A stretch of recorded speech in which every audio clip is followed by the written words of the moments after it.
If I called someone an Uncle Tom right now, you know exactly what I meant. It's a slam, a sellout, a traitor to their race. But what if the real man behind that loaded phrase died with his boots on, fighting slavery, led 118 people to freedom, and had a bounty on his head bigger than most plantations earned in a year? That's wild, right? Stick with me. We're standing on the ground where Josiah Henson was enslaved, and today we're rewriting a legend. Words matter. Names carry weight, and when you steal someone's name and turn it into an insult, you don't just twist history, you erase a legacy. Let's restore it.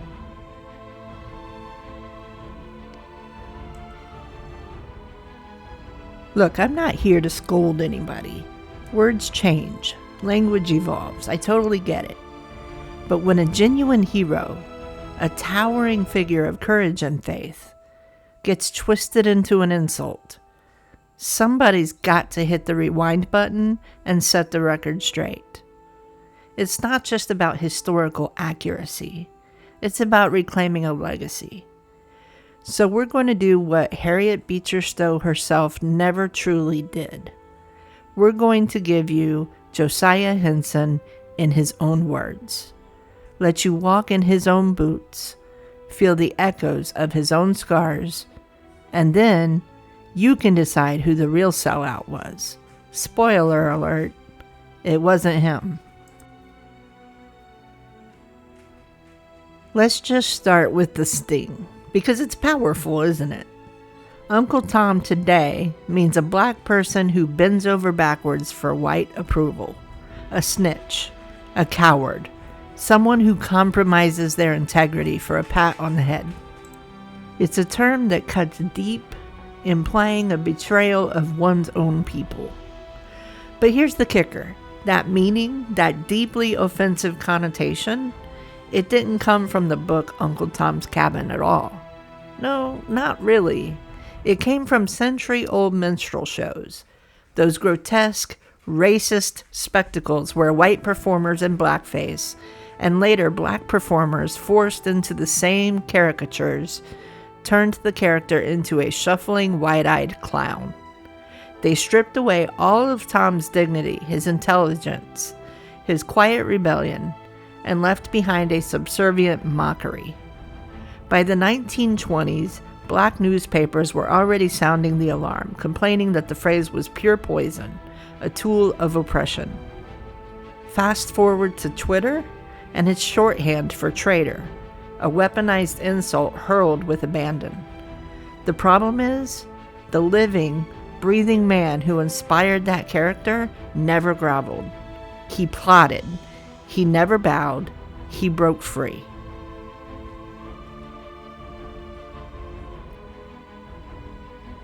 So let's properly meet Josiah Henson, shall we? Josiah Henson was born June 15, 1789, in Charles County, Maryland. One of his earliest childhood memories, etched into his soul, was watching his father get whipped bloody for the unforgivable crime of defending his mother from a white overseer. Can you even imagine? At just 5 years old, he was already hauling buckets of water, performing back-breaking labor for the plantation. By the age of 12, he had a body broken down by relentless toil and a preacher's tongue, a gift for oratory that would shape the rest of his extraordinary life. When his original owner went bankrupt, Henson, along with his family, were shipped up the road to the Isaac Riley place in North Bethesda, the exact spot you see right here. Now the Josiah Henson Museum Park. For 35 brutal years, this patch of dirt, this very ground, owned his labor, owned his physical presence, but it never, ever owned his mind. He found strength in his faith, in his family and in an unshakable belief that freedom was his birthright. This was a man of profound spiritual depth and immense practical skill, qualities that would soon turn him into an unlikely yet incredibly effective leader.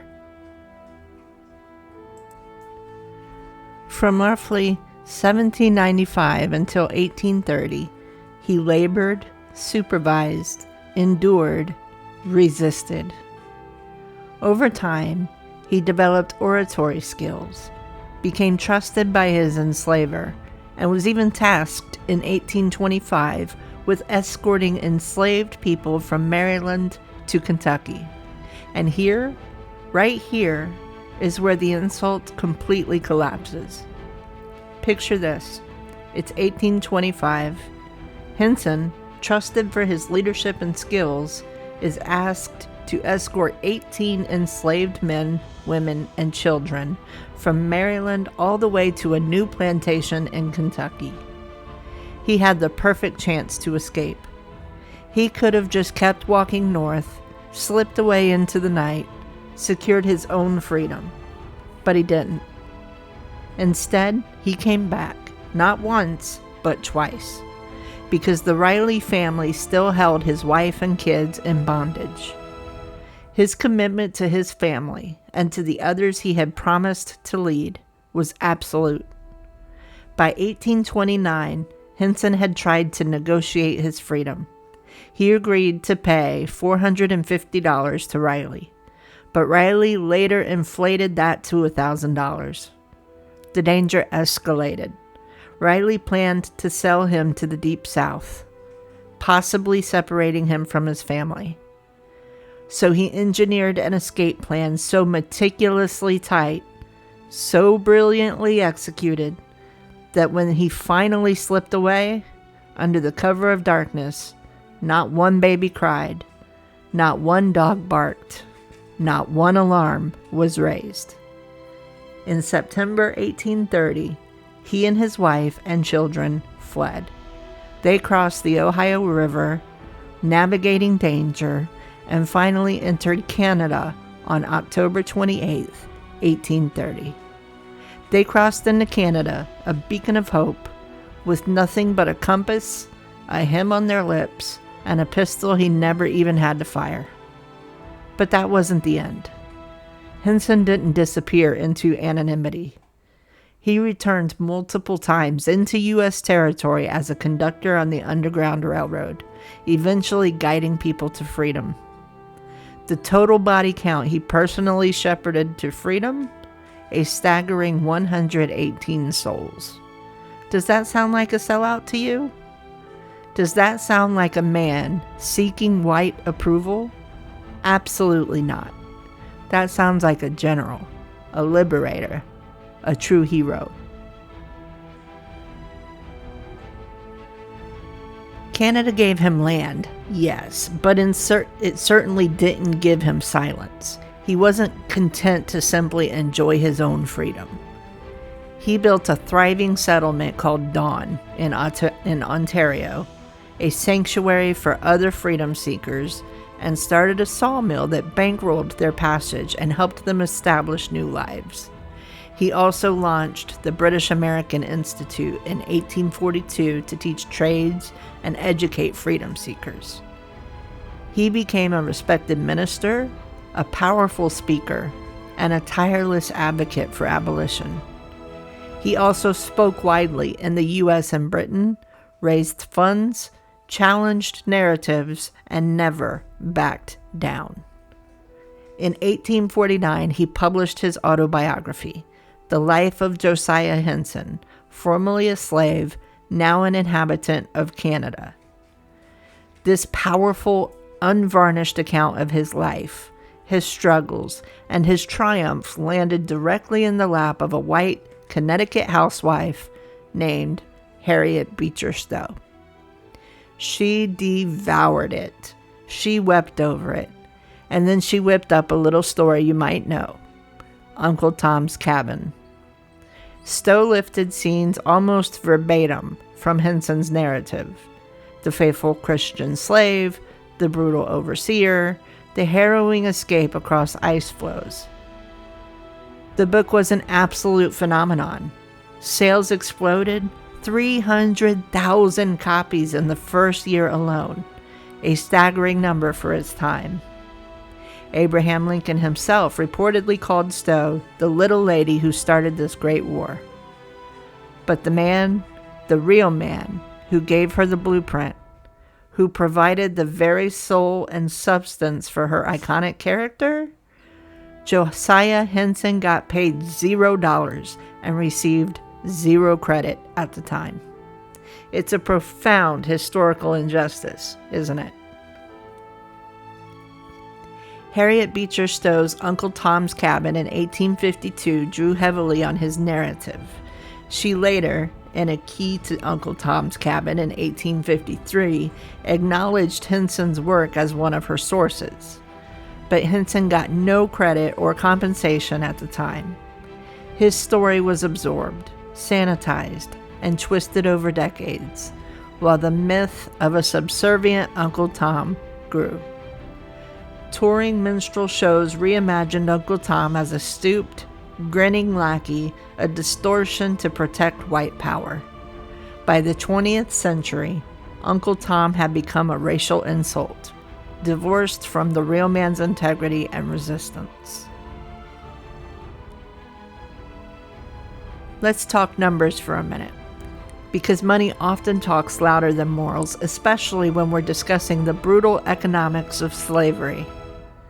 In 1850, a prime field hand in Maryland could be sold for around $1,200. Now consider this. The bounty posters plastered across the South for Josiah Henson, dead or alive, offered a staggering $1,000. Do the math. The state valued catching him, silencing him, almost as much as they valued owning a whole laborer. That astronomical price tag wasn't just for one man's head. It was for his ideas, his courage, his defiance, his unwavering spirit. These were contagious. They threatened the entire system. This wasn't some quite subservient figure. This was a man whose very existence was a threat to the institution of slavery. He toured Britain, meeting with Queen Victoria herself, and raised the equivalent of $500,000 today for the abolitionist cause. And after all that, he still came home, back to Canada, to keep teaching, to keep building, to keep helping others find their way to freedom. Sellouts don't get international bounties. Leaders, rebels, liberators don't get ignorable bounties. They get hunted.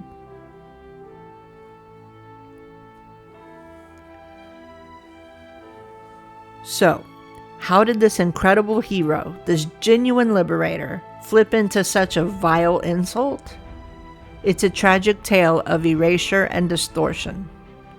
After the Civil War, when slavery was finally abolished, touring minstrel companies needed a lazy, demeaning stereotype to keep ex-slaves in their place in the white imagination.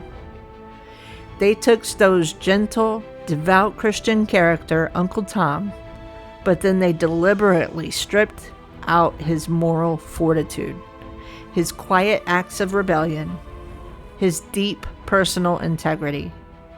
They added tap shoes, wide, exaggerated eyes, and a subservient grin, and shipped this grotesque caricature to every town with a stage. By 1900, Uncle Tom no longer meant a man of God or a commander of the Underground Railroad. It meant a clown, a buffoon, a willing participant in his own oppression. Black soldiers in World War I complained bitterly that the phrase was hurled at them for simply following orders, for serving their country. By the Civil Rights era, mainstream media often kept the slur alive, using it to dismiss and undermine black leaders. The real man, Josiah Henson, stayed buried under layers of racist caricature. History, it turns out, isn't just written by the victors. Sometimes it's whispered and shouted by the loudest, most insidious caricatures. And that, my friends, is a damn shame. But it's time to reclaim the mic, isn't it? So here we are, standing on the former Isaac Riley plantation. The same dirt, the same air, the same ground that once held Henson's body in bondage. The Josiah Henson Museum Park opened its doors in 2006. This wasn't some easy feat. It happened only after passionate locals fought tooth and nail to keep developers from paving over the historic Riley plantation for condos. Imagine that, nearly losing this invaluable piece of history. Thankfully, they won. And what they've unearthed here is incredible. Archaeologists found the actual cabin footprint where Henson likely lived. The cookhouse, even a hinge from the smokehouse door that Henson himself probably built. It's tangible history, right beneath our feet. The museum itself is a powerful experience. It's housed in the beautifully restored Riley Bolton House, a structure dating back to the early 1800s, with an attached log kitchen from 1850. These buildings have been transformed into a dynamic museum space, blending traditional exhibits with cutting-edge multimedia. You can walk through interactive displays, listen to audio recordings that bring Henson's voice to life, examine graphics and custom illustrations that immerse you in his world. The Visitor Center boasts an auditorium with an essential orientation film, a gift shop, and all the amenities you'd expect. Outside, accessible walking paths wind through the landscaped grounds, dotted with outdoor interpretive exhibits that tell Henson's story in the very landscape he inhabited. This isn't just a dusty old museum. It's a vibrant, living testament to resilience. The Josiah Henson Museum Park isn't just a local landmark. It's a nationally significant site. It's part of the National Park Service's National Underground Railroad Network to Freedom, recognizing its crucial role in the escape of enslaved people. It's also listed on the National Register of Historic Places, cementing its importance. This place serves as a vital resource for understanding not just the history of slavery in Montgomery County, Maryland, but also the broader, ongoing struggle for racial equality and justice across the United States and Canada.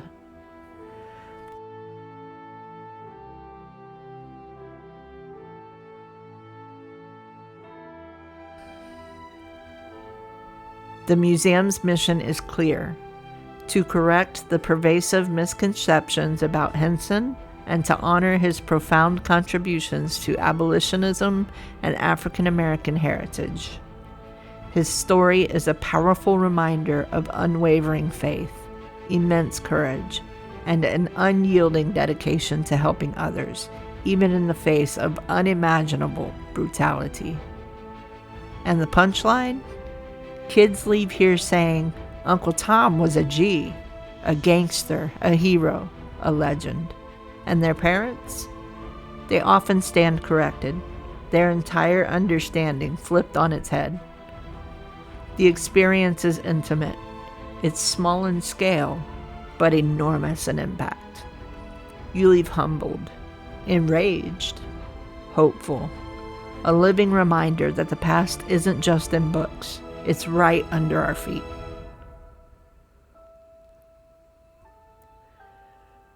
So let's settle the score once and for all.